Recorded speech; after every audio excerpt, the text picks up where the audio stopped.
بەڕێزان و خۆشەویستان ئێستا گوێ دەگرین لا وتەیەک لەلایەن یاریدەدەری خولی هاوینە بەڕێز مامۆستا هاوکار محەممەد بە جەنابیان بفەرموێ. بسم الله الرحمن الرحيم الحمد لله رب العالمين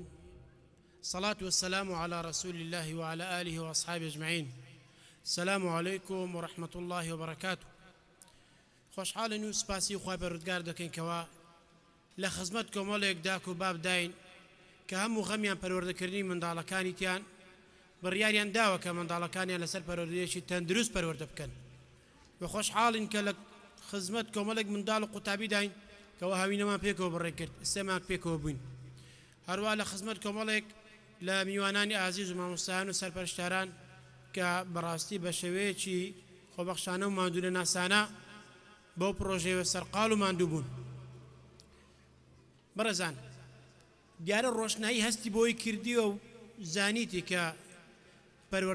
پەروەردەکردنی منداڵان لە ئێستادا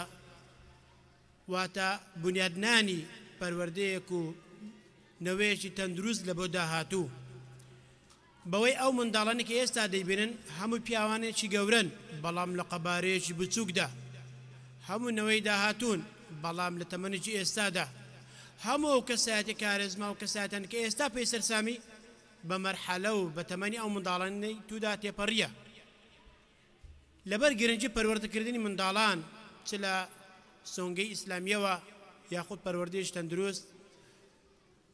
لە سۆنگەیەوە هەستکردنە بە بەرپرسیارەتی ڕێکخراوی و ڕۆشنایی هەڵسا بەکردنەوەی خولەکی هاوینە بۆ بەشی منداڵان وەک چۆن پێشتر لە کۆمەڵک ڕەهەندی جیاواز ئیشی کردووە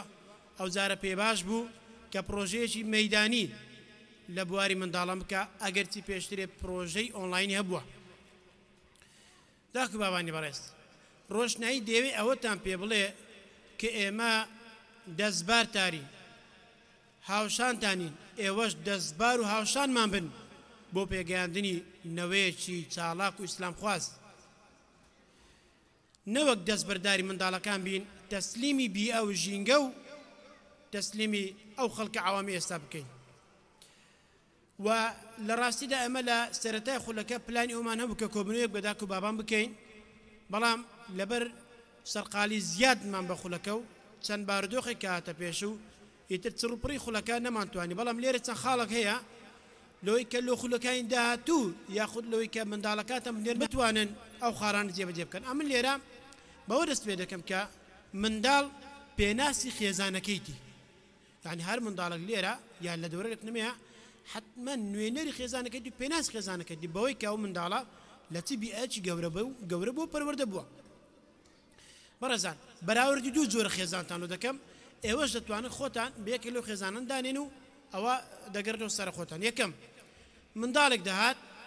پاکوخاوێن بۆنە لە خۆیدا بوو، نانی خواردوو بڕێکوپێکی هەتا واجبەکانی جێبەجێ کردبوو. لە بەرامبەرەوەدا منداڵێک دەهات ژانەزیجی بوو نانی نەخواردبوو بەخوای زار بێگو داشم لە خوێر نەستایە شەم بابشم لە خوێر نەستایە هاتبوو بێ ئاگایی داک و بابیش.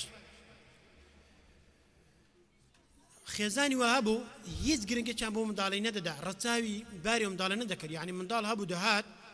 دەیگوت وەڵای من لە چارشەمە و لە ماڵی خاڵم،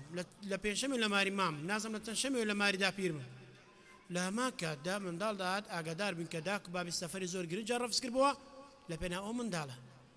وەخاڵەشتر کە بەڕاستی زۆر گرنگە کە ئەویش مامەڵەکردن لەگەڵ شوفێری پاسەکان، سوپاسیان دەکەین کە ئەوان دەستبار و هاوکار بوون، بەڵام داک و بابی وا هەبوو کاتێک کە شوفێری پاسەکان دەچۆ بەردەرگان ئەو کاتە دەیانگوت منداڵەکەمان نایە، کە بەڕاستی کات کوشتن بوو تەسەڕوفێکی نەرێنی بوو. یاخود هەر دەرکیان لێ نەدەکردەوە، چەندین جار ئەوتە شوفێری پاسەکان لێرە بوون چوونە بەردەم کۆمەڵێک ماڵ هەر دەرگیان نەکردەوە، چۆن ناکردەوە بە هەم یعنی بەو شێوەتەوە. لە هەمان کاتدا